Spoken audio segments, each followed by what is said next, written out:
We are now at the end of our program, and before I call on Alderman Michael Smart to address you, I would just like to say that once again, this is an honor and a privilege for me to be here.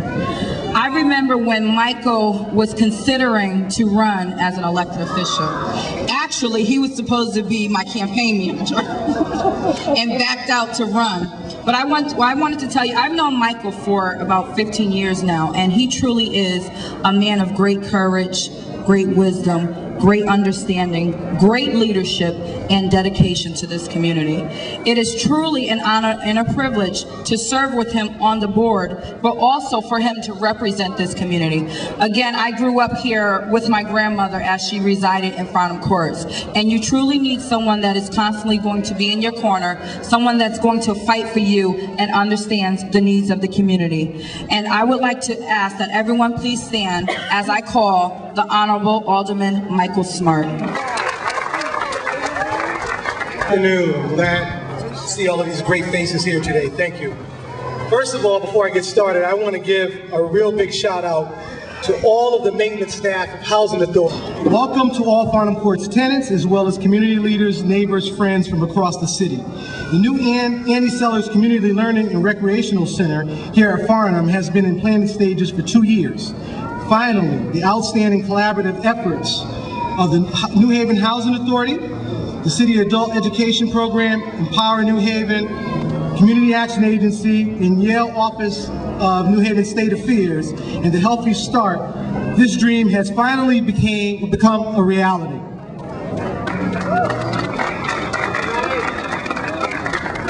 Also, I'd like to thank the Community Health Network for their generous contributions. Thank you, Senator Looney, Margaret L. Rogers, and Healthy Start, and the Housing Authority again for the food that we will be eating. And I just want to point out, Margaret Rogers, is she somewhere? Could just wave your hand? Margaret Rogers, wave your hand so everybody can see who you are. Can you come stand out here for just a second? I want to say something about this woman here.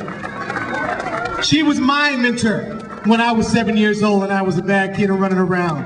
That was my second mom. She made sure that anything I needed when my parents wasn't around, she was there, and it's just great to see 30 years later, she's out there still in the community involved, and anything I need today, she's there for me. I like to stand up and just thank her, give her a round of applause. Okay, there he is, who's always here and out here supporting me anytime I need anything. Thanks, Dad.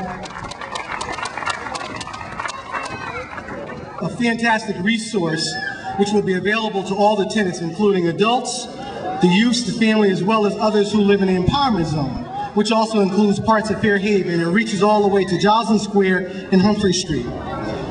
Here, folks will have computers, games, and other material, as well as staff assistance to offer opportunities to involve recreation, literacy, technology awareness, job readiness, self-sufficiency, financial knowledge, and health issues, family activities, as well as other programs as needed.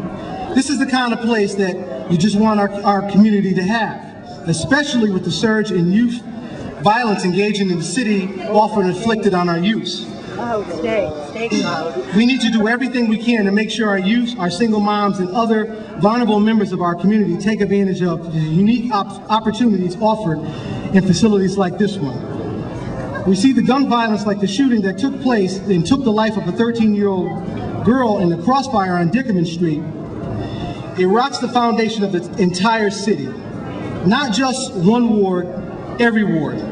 We need places throughout the city to give our troubled youth the tools and the hopes they need to build a better life rather than pursue dead-end path bound in self-destruction, which brings suffering to themselves, their families, and their community.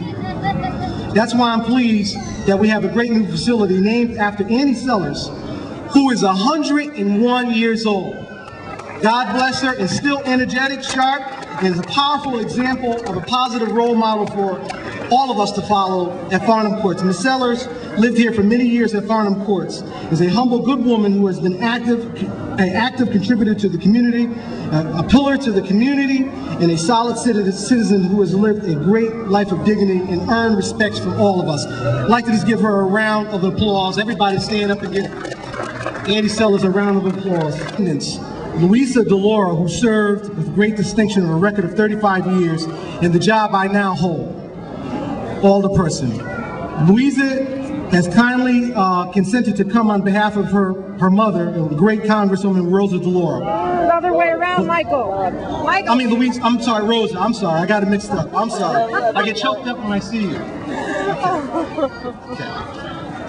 Again, the new center was made possible because of the hard work and the commitment made by many fine organizers, and I'd like to make sure we point out particularly commending excellent contribution in the efforts made by Community Action Agency, and also welcoming Amos Smith, our new CEO, and Bob Podeswa, our new CFO. Both gentlemen have significant talent and experience and superb contribution to the new community center, which have shown we can do great things with. Let's give them a round of applause.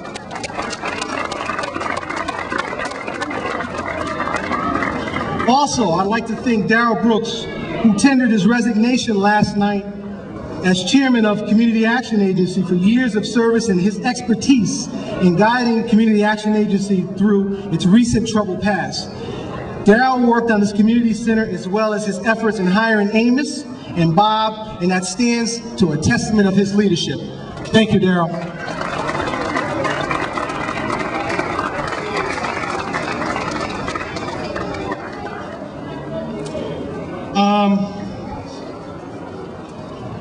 Another person I just like to acknowledge, we'll never forget, was a great mayor, and that was Ben DeLito.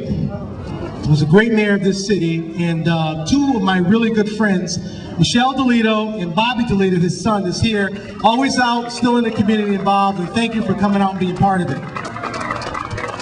Now I'd just like to ask all members of the Board of Aldermen and state officials just to come up. I have a couple of acknowledgements I'd like to present.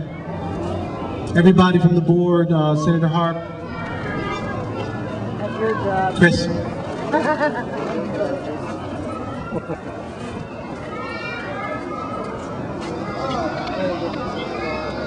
See her, you still don't see her floating around anywhere?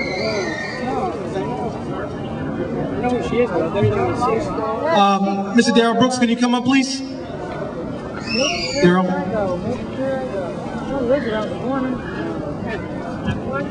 Yes, thank you. As Alderman Smart mentioned, the Community Action Agency obviously is crucial to the good work of serving the people of New Haven, and we have a special commemoration for Mr. Darrell Brooks for his extraordinary service and leadership on the board, which, as Alderman Smart said, that he had resigned from that position, but we wanted to note his success and his hard work. So we have a citation from the Connecticut General Assembly introduced by all of us who represent New Haven in the General Assembly, myself and Senator Tony Harp, who represent New Haven in the Senate, Representative Tony Walker, Representative Juan Candelaria, Representative Pat Dillon, Representative Bill Dyson, Representative Cam Staples, Representative Bob Magna, all of the state representatives who represent New Haven. I would call Representative Walker to come up with me for the presentation of the citation. And it reads, be it hereby known to all that the Connecticut General Assembly hereby offers its sincerest congratulations to Darrell Brooks in recognition of dedicated service as Chairman of the Board of Directors of the Community Action Agency of New Haven since 2003, and the entire membership extends its very best wishes on this memorable occasion and expresses the hope for continued success, given this 30th day of June 2006 at the State Capitol in Hartford, signed by Donald Williams, President Pro Tem of the Senate, James Amon, Speaker of the House, and Susan Beisowitz, the Secretary of the State of Connecticut. Congratulations, Darrell.